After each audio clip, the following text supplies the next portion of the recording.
তো রান্নাবান্না শেষ করে যেই প্লেটে সব কিছু গুছিয়ে নিয়েছিলাম সেটাকে খাওয়া শুরু করে দিয়েছি।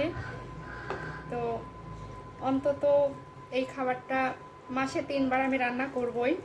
আর আমার বাসাতেই মুরগি যেহেতু আছে, আমার সমস্যা হয় না।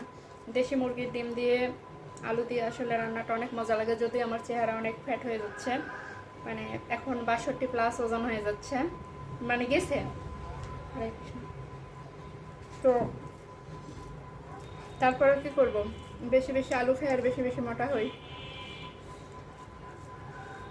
অনেক মজা হয়েছে, নিজের রান্না নিজে আসলে বলতে হয় না, কিন্তু আসলে অনেক মজা।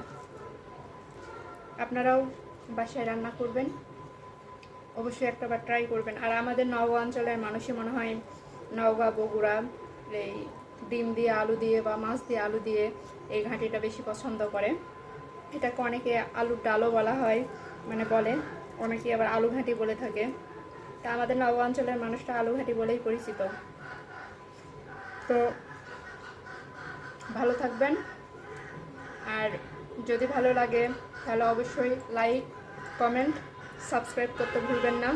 আর অবশ্যই শেয়ার করবেন যদি ভালো লেগে থাকে, আর না লাগলে দরকার নাই। টাটা সবাইকে।